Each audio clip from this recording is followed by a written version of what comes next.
الشيطان الرجيم. بسم الله الرحمن الرحيم. الحمد لله رب العالمين الرحمن الرحيم مالك يوم الدين. إياك نعبد وإياك نستعين. اهدنا الصراط المستقيم صراط الذين أنعمت عليهم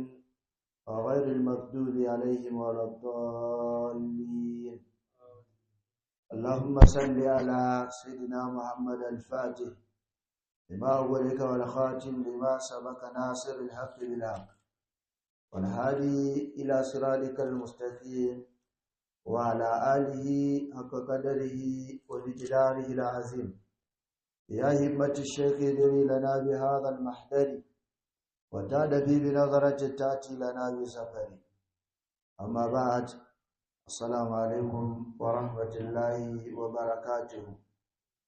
muna gode wa Allah subhanahu wa ta'ala da ya kaddara mana addu'a a wannan bagire mai albarka domin ci gaba da bibitan ma'anoni na alƙur'ani mai girma wanda yake babban mu'jiza ta shugaba sallallahu alaihi wasallam. Muna roƙon Allah ya shige mana gaba a dukkan abin da za mu faɗa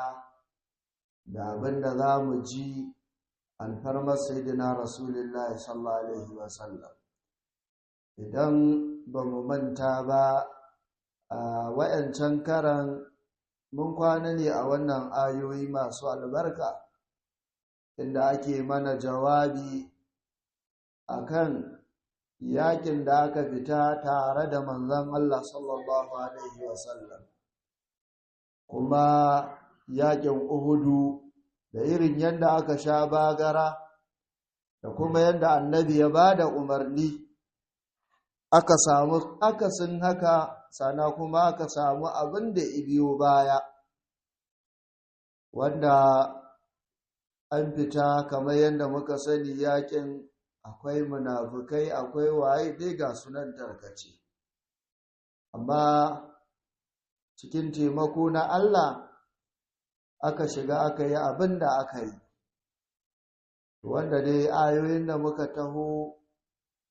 mun ji irin yanda Allah yake hidi wa muminai din. Ɗaya daga cikinsu kamar yana maganan cewa allazina qala lahumun nasu innan nasa qad jama'u lakum fakhshawhum fazadahum imana wa qalu hasbunallahu wa ni'mal wakeel. Irin maganganun da muminai suka ta faɗa kenan lokacin da suka hadu, suka ga irin yadda aka taran musu aka hadu. Sana wannan haduwan da yawan na kafirai bai sa suka yi rauni ba, sai ma ya ƙara masu imani, suka kuma bi da hidin hasbunallahu wa ni'mal wakeel. Sai ga ya kuma sun dawo da ni'ima mai girma cike da imani da ganima. Duk wani mummunan abu da ake gudu to bai shahe su ba, sana suka bi tafarki na Ubangiji. Har daga ƙarshe muka ji ana hidiman mu cewa inna ma zalikum ash-shaytanu yukawwifu awliya'ahu. Duka waɗannan abubuwan da ake yi ba wani abu bane ba, dama can shedan ne yake tsoratar da waɗanda suke ma'abuta, waɗanda suke majibantansa, waɗanda suke mutanensu. Amma ya Allah yake hidima muminai su, fala takhafuhum, kar ku ji tsoronsu, wa khafuni in kuntum mu'minin, ku ji tsorona idan har kun kasance masu imani. To anan aka hidima su duka dai abin da ya faru. Yau kuma insha Allahu za mu tashi wannan ayan wala yuhzinka allazina yusari'una fil kufri innahum lan yudurru Allaha shay'a. Yake hidima mu yuridu Allaha ala yaj'ala lahum haddan fil akhirah wa lahum adhabun azim. Allah yake hidi wala yuhzinka allazina yusari'una bil kufr ya rasulullah kada wannan abin ya dame ka ma'ana allazina yusari'una fil kufr na wa'anda suke kokari da gaggawa na shiga kafirci suna gaggawan hadawa a cikin kafirci ma'ana mutanen Makka da munafikai da wa'anda suke kafirai mushrikai to yake rarrashin annabi cewa kar abin ya dame ka ta yadda suke gaggawan shiga wannan kafircin innahum lan yadurrullaha shay'a sani lallai wannan shiga tasu ta kafircin ba zai cuci Allah da komai ba sana yuridullah abinda Allah subhanahu wata'ala yake nufi da kaga ma an kyale su suna ta shiga ay Allah ya ja'ala lahum hazzan fil akhirah Allah yana nufin ne su zamanto a ranar alkiyama ba su da wani rabo a ranar gobe alkiyama sana walahum azabun azim suna da azaba wadda take mai girman gaske to anan idan muka kalli wannan aya Allah ne idibi manzon Allah yake hidi masu a baya ga yanda aka taho sai ikalla annabi yake cewa ya rasulullahi la yuhzinika allazina yusari'una fil kufr wayannan da ke gaggawa a fadawa a cikin kafirci wannan yazo ya ce shi ma zai bi wannan kafircin wannan yazo ya ce ba zai bi ka ba wannan yazo ba zai bi ka ba to ya rasulullahi kar ya dame ka abin da suke anan idan muka tsaya Allah muka kalle ayahe muga yana rarrashin manzon Allah ne cewa karka damu kanka saboda waɗannan sun ƙi yin imani a karka damu kanka a wannan rarrashin da Allah yake wa ɗan gata shugaba to sai mu kalla mu juyo baya kenan sai mu ci a'a to ta yaya ne annabi zai damu ta abinda isar shi abinda Allah ya umarce shi ya isar ya isar shi dama manzon Allah da Allah ya turo sa ai sai mai yake yi fa zakir innama anta muzakkir ce mai yi ga mutanen nan na duniya mun hada ka da su kayi gargadi kayi wa'azi amma fa ko kayi wa'azin zai amfanan ne ga waɗanda dama can an rubuta ga inda suke to kuma manzo Allah ya zo ya aiwatar da aikin da Allah ya ce yayi to kenan amma ya akai kuma manzon Allah sallallahu alaihi wasallam yake damuwa a shigar su na kafirci tunda dai aikin da aka ce ya isar ya isar to kenan ya rage nasu waɗanda aka kira tunda ba su yi imanin ba amma shi ya gama aiki ne aka ce a'a anan idan muka lura sai mu ga irin yanda Allah ya shirya manzon Allah irin yanda Allah ya tsara halittan annabi din ikimsa masa tausayi da soyayyen al'ummarsa da inda yake kaunar rahama ga dukkan al'umma to abin zai masa kunci idan ya ga hanyar da ya kamata a ba amma ka ware kai ka butaka wannan yana damuwar manzon Allah saboda manzon Allah sallallahu alaihi wasallam yana daga dirinsu da zubin da Allah yi masa yadda yake tausayawa al'ummarsa yana daga ciki ya ishe ka ishara manzon Allah ne sallallahu alaihi wasallam yazo yana karatu sai ga aya tana saukan masa karanta fadi na annabi Ibrahim alaihi salatu wassalam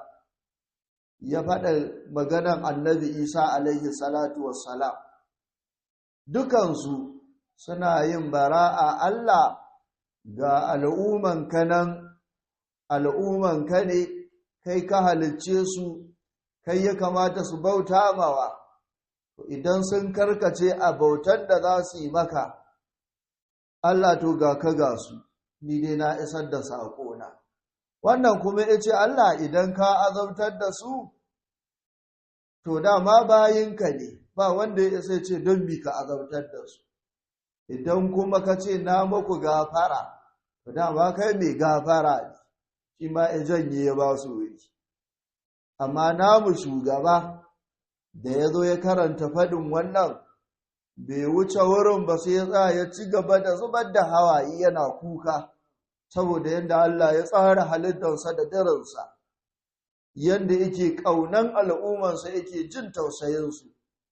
Bai iya wucewa ba sai da Allah subhanahu wa ta'ala ita hado Jibrilu, ya ce Jibrilu ka je ga masoyina can ɗangata Muhammadun Rasulullah. Ga ican jeran rasan mana shi, sai da aka zo aka rarrashi manzon Allah, me isa ka kuka, me yasa ka kake damuwa? Yace na karanta fidin wancan annabin, na karanta faɗar wannan annabin, sai naga yana ɗaukan al'ummansa yana miƙawa tsakaninsa, ya bar su tsakaninsu da Allah yanda iyu Allah yi masu. Yace to ya Rasulullah me damuwanka? Yace damuwa ta a al'umma ta ne. Ni al'ummata ina so in shiga tsakaninsu da Allah, ma'ana ko da sun yi abin da suka yi, to Allah ya ba ni dama sai in na kasa abin da zan yi, da kunnahi a azabtar da su. Wani saboda tausayin waɗanda ma suke kuskurewan suna saba wa Allah, annabi yana ce a bari in shiga tsakani in akwai abin da zan yi in yi saboda jin kan da yake da su. Ta ake hidimamu laqad ja'akum rasulun min anfusikum azizun alayhi ma anantum harisun alaykum bil mu'minina ra'ufur rahim. Ba mu ga wani ɗaya ba wanda yake jin tausayin mu, yake jin kanmu, yake tausaya mana irin wannan shugaba da aka ba mu.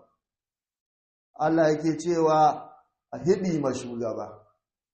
tunda abin da ya sa shi kuka kenan na tunanin al'umman saya za su kasance a gobe alkiyama.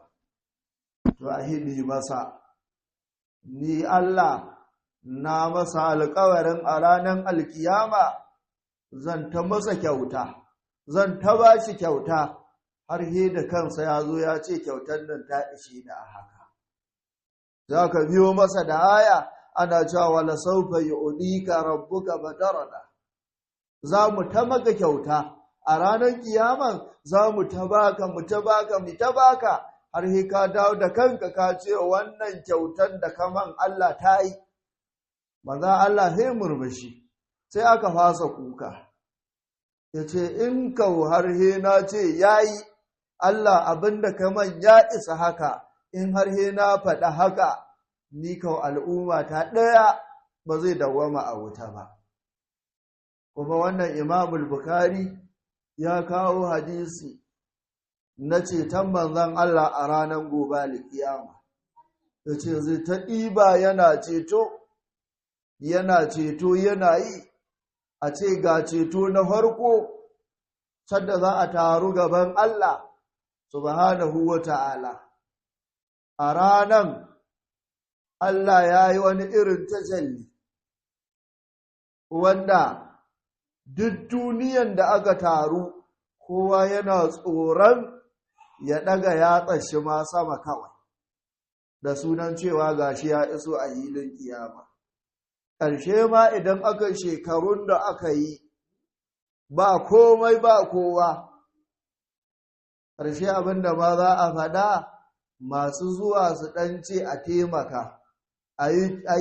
yi hisabi, ɗan aljanna ita yi ɗan wuta ita yi. Imamul Bukhari ya kawo hadisi,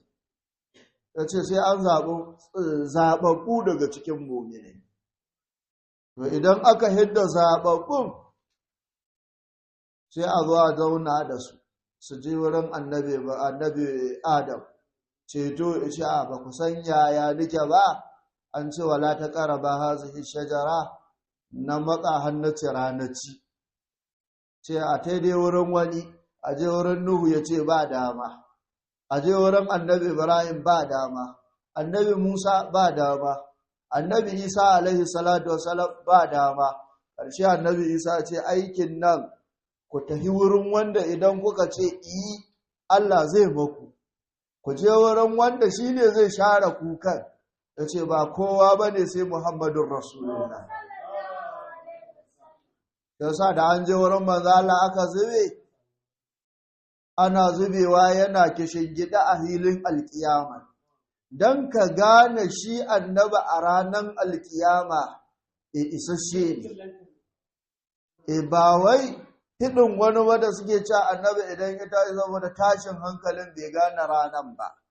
A ranar zaune yake waɗanda ma suke tare da annaba cikin natsuwa suke. Saboda haka za su zo ana zubewa, annabi abinda zai faɗa ya ne, a ce mun zo ceto, ya Rasulullahi tunan nan ta yi tuna. Bala'in yayi bala'i, annabi zai ce ana laha, ana laha, ana laha. Tuna maulanmu yake cewa wa kullu nabiyyin qala nafsi wa ummati yaqulu Rasulullahi akharin bihi aina. Yace a ranan kowane annabi ta kansa yake, amma annabi shi ke ina al'ummata, in tseratar da su tukunna ni in dawo a yadda za a yi. Ka gane wai yadda annabin nan ike son ma a kiyaman ma ba aje mu zai yi ba, sai ya isar da mu inda hankali zai nasu, sai ya kai mu inda ike ganin in ban da shi to ba za a je ba. To kenan maza Allah sallallahu alaihi wasallam a ranar ma aikinsa kenan. Ikwasa, ikwasa, an ce hadisi na ɗaya in ya zo gaban Allah, Allah subhanahu wa ta'ala zai ce ya Rasulullahi mi aka zo da shi, zai faɗi ya yi sujada, Allah ce ya Muhammad irfara a saka saltoda, da gogoshinka roƙi duk abin da kake so amma ba ka kawai. Idan ya hidu wannan, ta ce ceto a ce an baka mutum 70,000. Ya kuma sujjadan a ce ɗago roƙi abin da kake su ce mutum ɗaya daga cikin 70,000 nan kowane ɗaya ya kwashi mutum 70,000. Ma'ana za a ba shi mutum 70,000 su 70,000. Wayannan ‘yan wuta ne amma Allah zai ce ba hisabi ba binciken komai ba komai ba sa ka tafi. Ya sa kullum muke cewa Allah ya haɗa mu da ceton Sayyidina Rasulullah. Ya haɗa mu da shi duk da wasu suna gaba ceton, domin muna fatan Allah ya haɗa mu da shi. Allah ya durmiyar da mu a cikin ceton Sayyidina Rasulullah. To saboda wannan jin kan ba a nan ba har a can, da idin kukan Allah ya ce to haka za mu yi ma, ya ce ni kawai a ran kiyaman Allah idan kawai al'umma ta ɗaya za su rage mai imani a wuta, to ba na ce ya isa ba na tsamar da shi. Allah ya ce mu zuba, a hadisi ya bayyana an ce ran kiyamar annabi zai ringa ceto ikai ikawo, ashe ya zo wurin Ubangiji ya ce ya ishe ni, ya ishe ka ya ishe ni, da kwanne in shiga sai a kulla ko ina, dan wuta idawwama dan aljanna idawwama. Allah ya kyauta. To manzon Allah wannan irin jin kansa ne. Manzon Allah ne sallallahu alaihi wa sallam al'umma ta yake zama yayi yanke yayi layya ba dan komai ba saboda talakkokin al'ummansa da ba za su samu daman yankawa ba din. Saboda jin kan manzon Allah ne yake tafiya da waɗanda suke bayan Allah sahabbansa don kai ya motsa masu su ji su ba wasu bane ba. Ana cikin tahiya annabi wani lokaci in ana tafiya akan ce ya Rasulullahi abubuwan hawa sun yi karanci saboda haka da wane za su yi tarayya akan abin hawa ɗaya. In wannan ya hau ya huta, wannan ya tahiyar ƙasa wannan ya hau, wannan ya hau ya tahiyar ƙasa wannan ya hau. Amma duk da haka sai manzo Allah ya ce ni ma kamar ku nike, saboda haka sai an haɗa shi da abokin da shi ma zai riga hawa, annabi isa ko sana shi kuma ya hau. Dan ki nuna maka ikwandan maka da hankali. Annabin ne hawala yau don kar ya sa wani abu ka ji wani ɗar, ko Allah bai maka wani abu ba. Da aka aiko masa ga mala'iku, a ce Allah yana karanta gaisuwa gare ka, sana kuma yana cewa umarnin da aka bamu shin wai ga zaɓi kana so ka zama nabiyan abdan au nabiyan malikan faktara an yakuna nabiyan abdan ka zaɓa kana so ka zama annabi mai kuɗi ne irin su annabi Sulaiman duk abin da kake so kawai akwai kuɗi akwai isa da mulki ko kana so a baka annabi wanda yau a samu gobe kuma a rasa sai ce a banna a haka ka a kai ni wancan saboda duk wasu talakoki da waɗanda ba su da ƙarfi za su zo su zauna da ni gaba gada za su zo su gani idan ka na zama mai kuɗi wani ya je tsoron ya fuskance ni wannan duk dan mu ne annabi yake to kenan waɗannan idan wannan tana damun manzon Allah yakan kwana an ce ranar da sayyidina Umar ya shiga a musulunci annabi ware lokaci ya dinga addu'a Allah cikin biyun umarai din nan ka jeho mamu guda ɗaya sai ga Umar ya karɓi musulunci saboda inda yake ƙaunan al'ummansa yake son su da rahama to shi yasa he nan kaji Allah yana abin ya kai in kai ne ko ni ne ina wa'azi an ki karɓa ana ta wuri to kila abin sai dai kawai abin da zai dame ka kila ya dame ka ne saboda an ki zuwa a jone da kai shi kuma abin da ke damunsa ga hanya ɗoɗar amma mutanen nan sun kauce sun bi wata hanya ni Allah ya wakilta a kansu yaya zan yi sai da Allah irin rashi ɗan gata yake ce mai ya rasulullahi wala yuhzinka allazina yusari'una fil kufr ai gaggawan da suke a shiga kafircin kar ya dame ka ya rasulullah ai aikin ka dai ka isar da sako to shikenan ka kyale mu da su ai abin da suke yi sai Allah kuma subhanahu wata'ala sai ya kawo wata magana a nan shigansu a kafirci din Allah yana so ya nuna wa annabi ai ba wai kai da kace ba za ka yi musulunci ba to ci akai baka isa ba yadda za a tankwasa ka kai musuluncin ne a Allah ne bai ga dama ba har ila yau inda Allah ya ga dama kwana ɗaya ba za ka yi ba sai ka ganka tsiddum cikin musulunci kenan wanda ka gani ba musulmi ba yaki sallama wa musulunci to wai ba wani irin ƙwarin gwiwa da ƙarfi bane da isa da cewa ya ƙiye musuluncin shi ba zai yi ba Allah yi abin da a'a ba shi bane ba a'a Allah ne bai waigo iso isaka shi a nan ba amma da Allah ya waigo ya ce nan nake son ganin ka bai isa ba to ya rasulullah ka san da haka kenan wanda muka ɗauko muka tsarkake muka tillo shine za ka gani mu ne masu shiryar da wanda muka so kuma mu batar da wanda muka ga dama to dan mi ya rasulullah za ka damu kanka da yake hidi masa cewa innahum lan yudurru Allah shay'a wai kiyawarsu da shiga musuluncin nan da suka yi ba zai cuci Allah da komai ba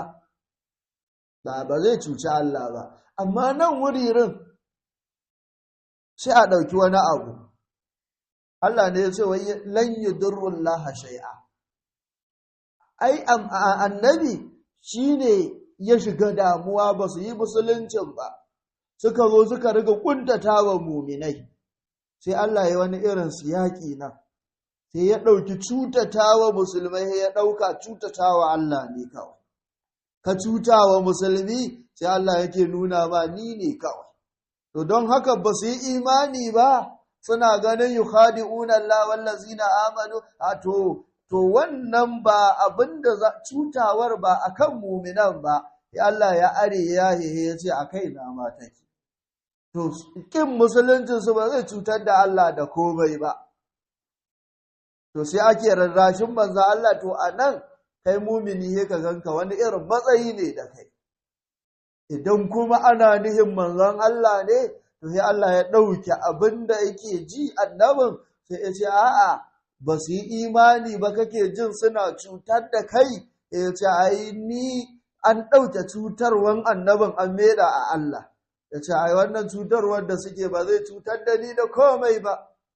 kuma ƙarshe ma mu ne muka so su tafi a haka din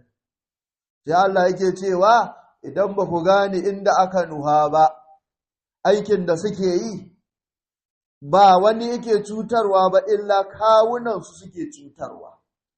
Da Allah ya ce yuridullah ala yaj'ala lahum hazzan fil akhirah. Ai abinda isa har Allah ya kyale su su tai su ta kafirci din ba a gane meye hikiman ba, sai ce a Allah yana nufin ne ai ba su da wani rabo a ranar alkiyama. Dama can an rubuta ba su da wani rabo a ranar alkiyama, to yaushe kuma za su dawo su yi imani da Allah. To tun da an rubuta to haka za su tafi dole. Kenan duniyan Allah ya raba ta ne, ga ɓangaren hagu ga na dama. In a hagu aka yi ka, to can ya riga ya rubuta, to sai dai kawai la haula wala quwwata illa billah. To amma he in rubuta ka a ɓangaren daman nan, to duk yanda kake ka ki yadda da Allah wata rana he ka ganka ka faɗo ciki. To shi yasa aka hidi wa manzo Allah ayyuridullah ala yaj'ala lahum hazza. Allah fa yana nufin ne cewa ai ba su da wani rabo ma a ranar gobe alkiyama. Ba su da wani nasibi fil akhirah a cikin gobe alkiyama, ranar kiyama ai shine aljanna. Ba su da wani sakamako a gidan aljanna, fal zalika qadalahumullah. Don haka ma ne Allah ya tabar da su tun a duniya, suka ki shiga musulunci, suka tabe suka rayu a haka kuma su mutu a haka. Sai ce Allah ya ce ba wai a nan ne ba tsiyacewansu da tabewansu ta tsaya, ya ce walahum azabun azim, suna da wata irin azaba wadda take azimun mai girman gaske finnari a cikin wuta. A ranar alkiyama nan su gama rayuwarsu ba rarajan ba abin da ake nema, da kuma a tahi a haɗu da Allah kuma a shiga gidan wuta. Sakamakon da Allah ya masu shine shiga a gidan wuta a azabtar da su. Kenan wannan ayan idan muka kalle ta hete mana karatu mai girma, wanda kaga yana kafircewa a hanyar da Allah subhanahu wa ta'ala ya aza, ya ce a yi kaza, ya ce shi ba zai yi ba, ya ka gane ba haƙarhin shi ba ne ba, sai ka tausaya masa. Kai kuma da kake a bisa hanyar tafarkin kana yin daidai ɗin, to kai ma ka gane ba ƙarhinka ba ne ba. Inaya ce ta Allah ta biyo ta kanka, haka ganka cikin mutanen kirki, haka ɗauki kanka aka lissafa ka yau a cikin musulmai. Da Allah ya ga dama sai ya yi ka a cikin kafirai wa iyazu billah. Da Allah ya ga dama ba ma mutum din zai yi ka ba, sai ya yi ka moɗa gidanka da kake shan ruwa. In yi ga dama ƙasar da kake takawa haka Allah zai yi ka. Ba ma ya yi ka mutum, walaqad karramna bani Adam. Cikin mutanen aka zaluko ka aka sa ka cikin musulmai. Cikin musulman kana cikin layin masoya annabi Muhammad. Kada Allah wace ni'ima ta yi wannan kuma. Shi yasa kenan wannan ni'ima he ka gane duk wannan Allah ne yake ba. In ka ba mu gode ma Allah ba, me za mu yi ma Allah? Allah mun gode ma. Allah kuma ya datar da mu. Na'am. Innal ladzina ishtaraw kufra. Na'am. Innal ladzina ishtaraw kufra bil iman ayyuhum Allah wa lahum azabun alim. Na'am. Allah subhanahu wa ta'ala ya ci gaba da cewa innal ladzina ishtaraw al-kufra bil iman. Allah ya ce lallai sai adabi ne. Cewa lallai waɗanda suka sayi kafirci bil iman da imaninsu, wani abu ne ai akhadahu badalan, suka riki wancan kafircin badalan a matsayin imanin nasu. Ma'ana anan innal ladzina haqiqa lallai waɗanda ishtarau kufura suka sayi kafirci. Da me suka sayi kafirci din? Da kuɗi ko da me aka ce bil imani? Da imani suka saya. Ni ne na je zan sayi wani abin da na ga ya burge ni. A ƙa'ida mun san kuɗi muke hiddowa mu bada, sai a ba mu wannan abin. To su waɗannan kafirci suka je suka saya. kafircin ma ya suka to menene za a bada mai tsada a sai kafircin ya suka ɗauki imanin su ya suka bada sai aka ba su kafirci ma'ana akhadhuhu badalahu sun rike kafircin a matsayin imanin da to anan wasu sukan iya magana cewa a'a ya za a yi ka ba da imaninka a baka kafirci ce haka kawai suka yi wani kuma ya ka diba ya ka ga wani tun da aka haihe shi kafirin ya tashi kafirin zai rayu kafirin kuma zai mutu to a nan ya ka ce yaya shi ya sai da imanin nasa kamar haka ita so ya ce a'a shi ma imanin ya sayar ya sai kafirci saboda manzo Allah sallallahu alaihi wasallam yana hidi mana babu wani abin haihuwa a duniya ba ce ana haihuwan shi musulmi ne sai iyayensa su mayar da shi mai bautan wuta ko mai bautan gumaka ko ya mayar da shi ba nasari ko ya koma ba yahude waɗannan amma duk wanda za ka gani ana haihuwan shi ne akan fitratul islam duk wanda ka gani duniya yana shigowa duniya a sunan musulmi to idan ya tashi sai a sayar da wannan imanin da ya zo da shi sai a sai mai kafirci wani kuma ya tashi ya gan shi mumini din ya gan shi da imanin amma sai ya bayar da shi sai ya amshi kafirci isakala saboda adansa to sai aka ce waɗanda suka ga Allah ne shi ya bada imanin kaman kayan Allah ne imani ya ce ungo na azama yanzu kai mai imani sai ka tashi ka ce ba za ka yi imanin ba kenan abinda Allah ibaka nashi shine ka miƙa sai aka baka wani baka sanna Allah na wani kake so a canza maka to kaga idan ni ne yanzu sai na baka wani abu na ce rike man ko rike shi kai ta ado da shi shine abinda zaka rike ka sha ina juya he ka je ko a gabana ka ce ni ban son wannan he ka bawa wani he ya baka wani kala to idan na zo na gani yaya kenan ai zan ji daɗi ko ka ba da abin da na baka ka amshi wani kana ga shi yahi to wannan shine he kamar Allah ya yi amfani da wannan sai ce ba da abin da muka ba su muka raya su a ciki ya ce lan yadurrullaha shay'a ai ba zai cutar da Allah da komai ba kai ne dai zai cutar ni da na baka kila na ce zai amfane ka ka ce ba amfanin da zai man na canza wani na bada to shi ma haƙila yau ka kalla ai na ce riƙe wannan don amfanin kanka ne ba riƙe man wannan ba ni zan amfanin kanka ina tahiya he ka bada ka amshi wanda zai cutar da kai yanzu abin da ka amsa zai cutar da ni sai Allah yake hidi a'a imanin da na bawa kowace halitta duk wanda aka haifa ya zama mu'mini to dan ya girma ya zama baya tare ya ce ba zai yi imanin ba sai Allah ce lan yadurrullaha shay'an ai ba zai cutar da Allah da komai ba bi kufrihim kafircin su ba zai cutar da Allah ba in yin abin da Allah ya ce a yi ba zai cutar da Allah ba subhanahu wataala sai Allah ya ce wa lahum azabun alim sana kuma ranar kiyama suna da azaba mai radadi ai mu'lim wanda take mai radadin gaske saboda na baka baiwa ka ki godewa ka bayar ka canza to dama wannan ita ce garkuwar na baka yanzu kuma ka haɗu da ni inda baka da garkuwar a inda na tanada na azaba he ka shiga dole abinda na ce taho da shi maganin shiga nan he ka ce ba za ka taho da shi ba kenan imani din nan wani abu ne wanda duk abin da Allah ya ce ma ka yi to ba ka da makawa sai ka yi shi kawai Allah ya ce mai imani ya kamata mu kalli imanin nan yaya ike mu kalli na ƙasa-ƙasa kawai ma a gare mu musulunci ne an ce ya musuluncin ma ike kila an ba mu kalman shahada an ba mu sallah azumi zakka ga aikin hajji sai a ce wayannan duk kana da dama ka aiwatar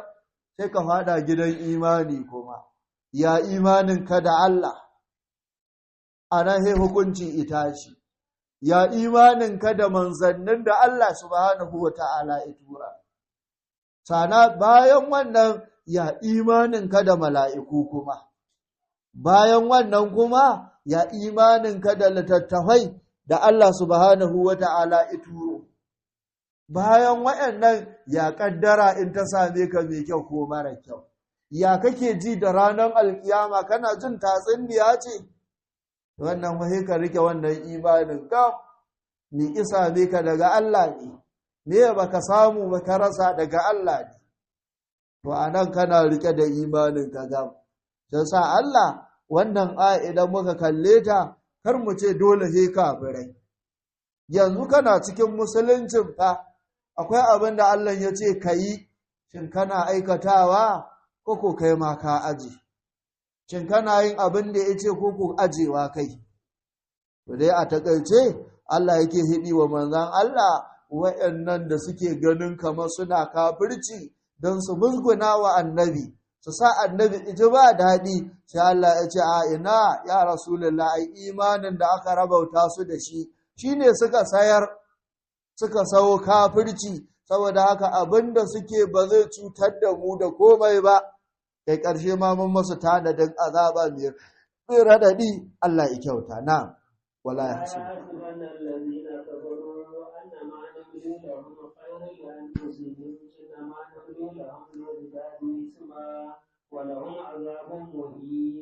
na'am Allah subhanahu wa ta'ala ya ci gaba da cewa wala yahsibanna allazina ya rasulullah a hidi wa duk duniya su sani da su wa'anda za mu magana kansu su wane ne yace allazina kafaru su ne wa'anda suka kafirce wa Allah din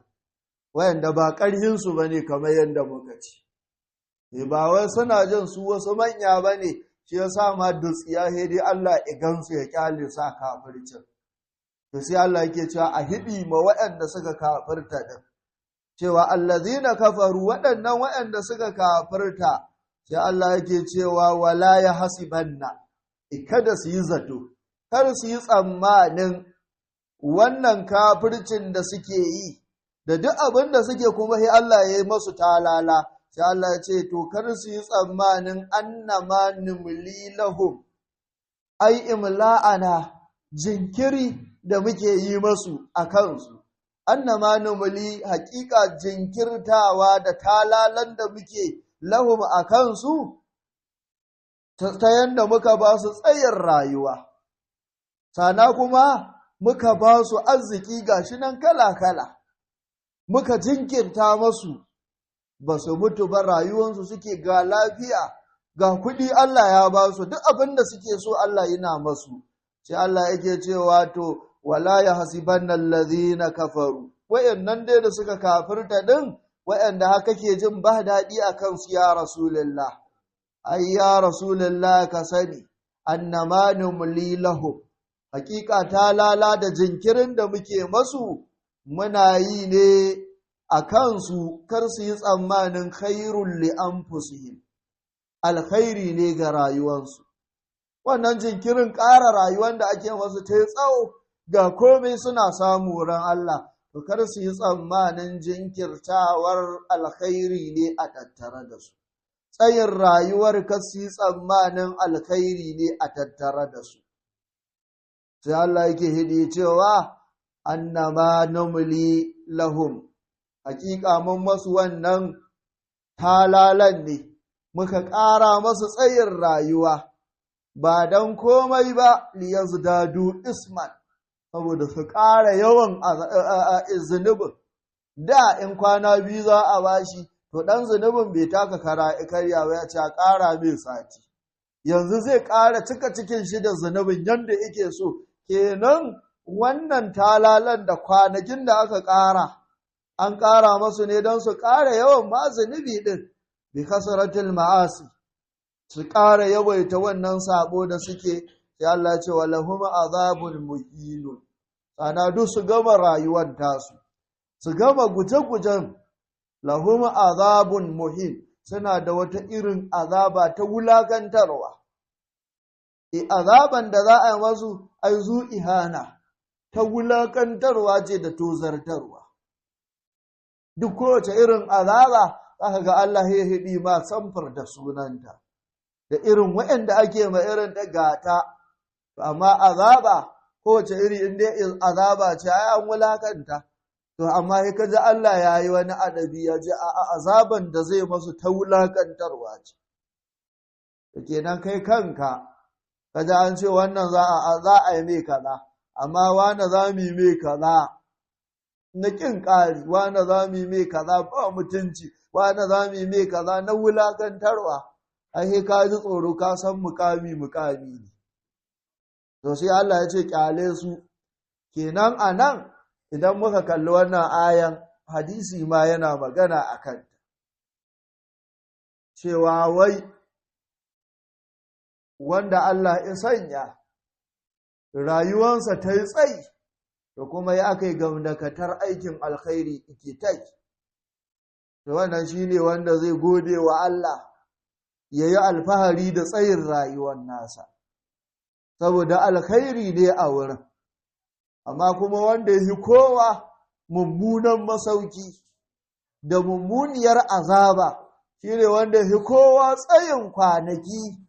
sana kuma ga mummunan aiki. Kaga kenan da mummunan aikin yake a ce ‘yan gajeriyar rayuwa ce da sauki, to ga rayuwa an sa ta mai tsawo ga kuma aikin banza ake ta yi. Yasa wannan he take dubawa kafirai ne kafirci suke, kuma he Allah ya ce he muka masu talala muka ƙara masu tsayin rayuwa. Sai suke ta rayuwarsu suna ga kamar ma Allah ya manta da su. Ana za a mutu su ce labari ne wannan, in an mutu za a tashi ina kakanninmu suke, a wannan tatsuniya ce, da kuma sai Allah ya kyale su a haka ɗin, to amma za su gani da sannu za su sadu da abin da suke ƙaryatawar. Idan wannan ko kai mumini musulmi mai imani, ka riga auna ayyukanka, wai aikin alkhairi nake a kai yanzu ko akasinsa, wai a ibadan da nake wa Allah ya nake kaza, sai ka auna sai ka ga yanzu fa kayi shekara kaza a duniyar nan, to amma yanzu yi ma kanka hisabi ka ga yanzu in an ce a yattin kyami kai ma Allah ne, kai idan ma ta yi yawa dauki hadisin annabi a kullum ka ƙididdiga, yau ɗin nan tun daga saye har zuwa dare mine ma Allah, sana na sabo minai, sai ka auna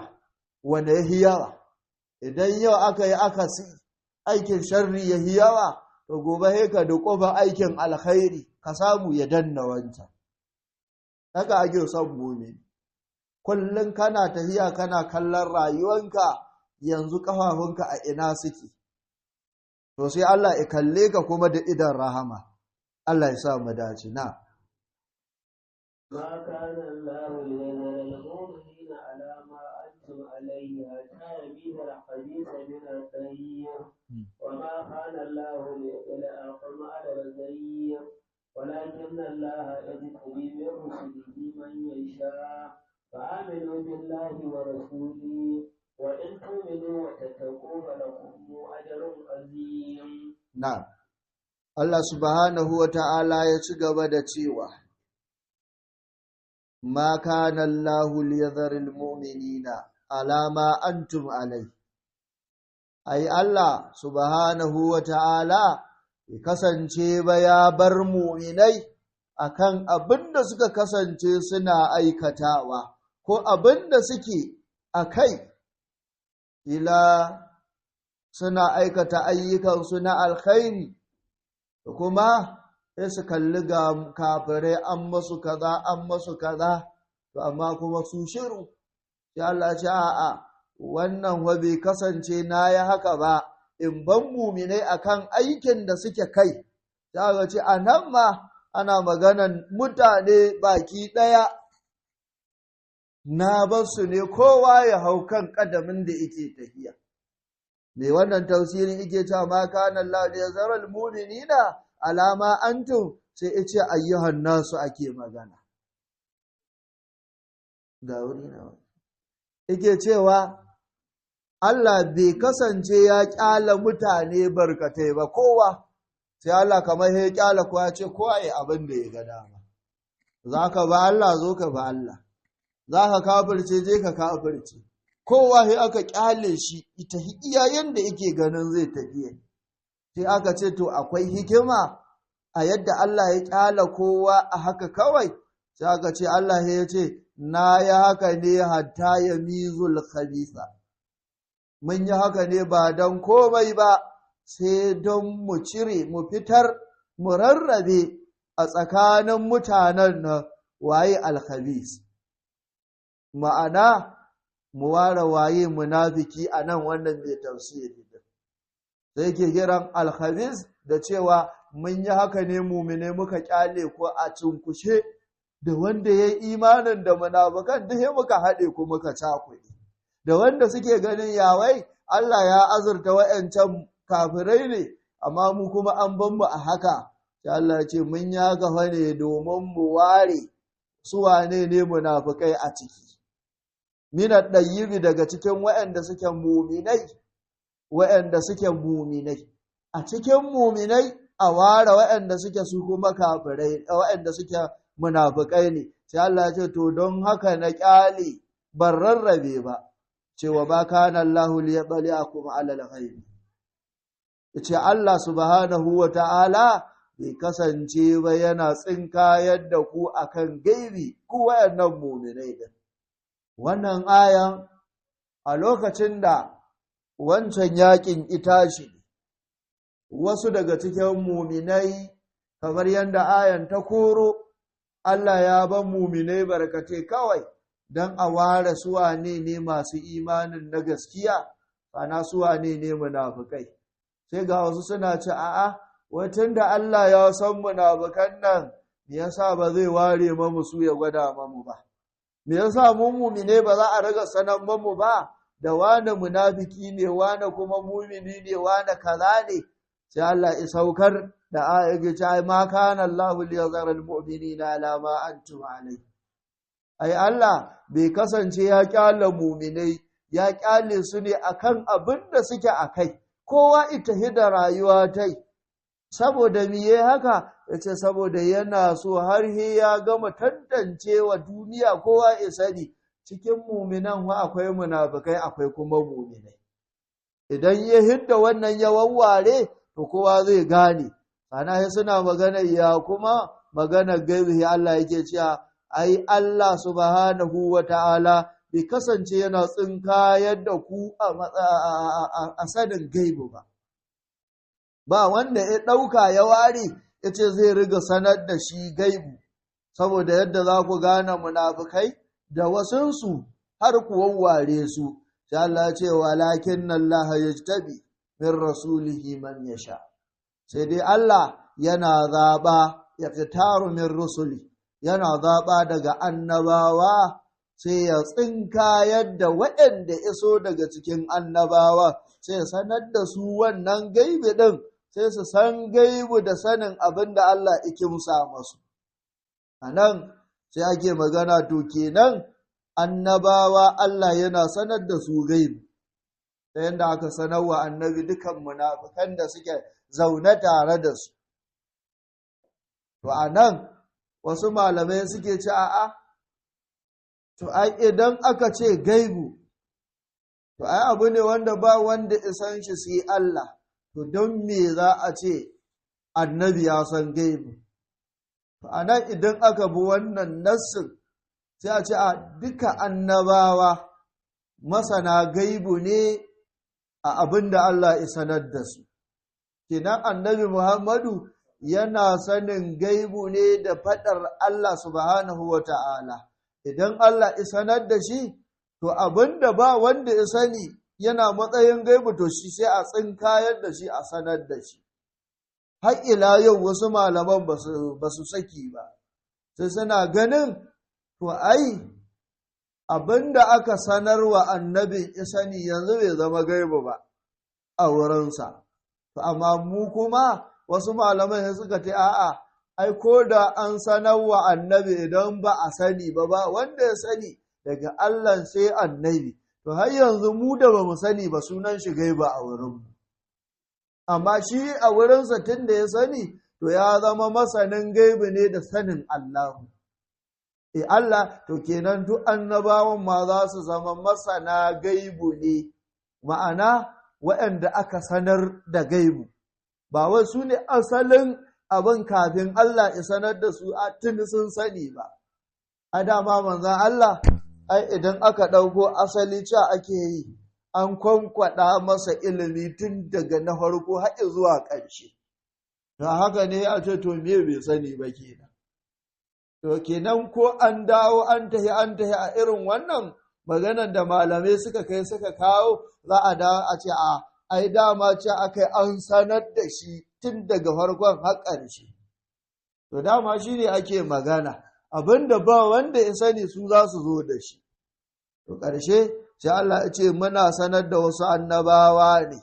waɗanda muka so muka zaɓa mu sanar da su mu tsinkayar da su a gaibe ɗin nan. Sai Allah ya ce fa aminu billahi wa rasuli, ku yi imani da Allah, ku yi imani da kuma annabawan nan baki ɗaya manzannin nan. Wa in tuminu, idan kuka yi imani, wa tattaku, sana kuka ji tsoron Allah, ko kuma a nan wuriren cewa fa aminu billahi, idan kuka yi imani da Allah, wa rasulin, kuka yi imani da ma'aikan Allah, sana wa in tuminu, idan kuka yi imani, wa tattaku, sana kuma kuka guje wa waɗannan munafikai ɗin, waɗanda ake tare da su, kun yi imani kuma dama masu imani. A nan sai mu ji kamar an maimaita magana biyu ne. Farkon ayan, ai Allah yana magana dama akan muminai ne, su muminan gasu, to kuma yana ba su shawara yake ta wa in tuminu kuma, fa aminu ku yi imani da Allah da manzansa ya ce wa in tuminu, idan kuka yi imanin, to kuma wancan wasu malamai suka ce haɗa ma ike kawai. Amanu din ne, kamar a ce ma, ya ayyuhal lazina amanu aminu billahi. Ya ku waɗanda kuka yi imani ku yi imani, to wancan imanin na farko to na biyun fa. A kama ana cewa waɗanda kuka yi imani aminu ku tabbata akan imani. Kamar wannan yana ƙara tajdidi ne, kun yi imani to fa aminu ku ƙara tabbata akan imani. To idan kun yi imani da Allah, to ku ƙara tabbata akan imanin nan, sana ku guje ma waɗanda suke munafikai ne masu jefa maganganu na munafici a tsakankaninsu da manzon Allah sallallahu alaihi wasallam. Idan kuka yi haka, sai Allah ya fala kuma ajrun azimun. Akwai kuna da wani irin sakamako, kuna da wata lada wadda take azimun mai girman gaske. Allah zai maku wani irin sakamako wanda kuma ba ku san iyakarsa ba. A nan, kenan muminai Allah yake jan hankalinsu. Ana tare da annabi, ba lallai sai an sanar da ku gaibi ba lallai sai an yi abin gaba, a abin da ake so ku yi imani da annabin kawai. Idan ya ce kaza to kazan kawai za a, ba sai an tsaya an ji ya kaza zai faru ba. A tun da maganan ta hito daga annabi, to kawai kowa ya ce ya yi imani da wannan abin kawai daga annabi ne, sai ya ɗauka kawai ya ci gaba da aikatawa. Muna fatan Allah ya ƙara mana imani, ya ƙara tabbatar da mu a cikin imani ɗin. Na'am, an ƙara aya. ولا يحسبن الذين يبخلون بما آتاهم الله من فضله هو خيرا لهم بل هو شر لهم سيطوقون ما بخلوا به يوم القيامة ولله ميراث السماوات والأرض والله بما تعملون خبير. نعم. Allah ya ce wala yahsibanna alladhina yabkhaluna bima atahumullahu min fadli. Alladhina yabkhaluna bima atahumullahu. Sai Allah ya aje wancan sai ya dauko wani kuma irin tafiya ta alqur'ani kenan. ana wannan sai a ɗauko wani kuma saƙon a ƙara shigar da shi kuma sai Allah ya aje wancan layin sai ya ɗauki kuma waɗanda ima falala i ba su arziki ya ba su dukiya yanzu kuma zai taɓa a kansu tun a dukiyan nan ai Allah ya yi umarni da a hidda wani haƙƙi nasa to shi ne yake magana a kansu waɗanda ba sa fidda haƙƙin na Allah subhanahu wa ta'ala sai yake cewa wala ya hasibanna za a iya karantawa wala ta hasibanna kowace kira'an ta zo ko wala ya hasibanna ko kuma wala ta hasibanna to idan ka ɗauka ana so a yi magana a kan suwa allazina yabkhaluna bima atahumullah wa'anda su ne yabkhaluna suka yi rowa bima atahumullahu na daga abin da Allah subhanahu wa ta'ala ya ba su menene Allah ya ba su dukiya min fadlihi na daga falalansa da ya ce a fitar wannan min fadlihi ita zama na daga wani fadala da ya ce a fitar malamai suka ce ita ce zakka a nan waɗanda suke yin rowa na ƙin fitar da haƙƙin Allah shine min fadlihi din na daga haƙƙin Allah zakkan da aka hukunta masu su hidda su bada to sai suka ce ba za su bada ba sai suka yi rowa suka ce su ba za su fitar ba sai Allah ya ce to wala ya hasibanna kada su yi tsammani shine maganar da Allah yake so yi wanda aka ba wa dukiya sai ya ƙi fitar da haƙƙin Allah na daga zakka sai Allah ya ce to kar ya yi tsammanin wannan ƙin hidda wanda ya yi zai ga cewa huwa khairul lahum cewa wai alkhairi ne zuwa gare su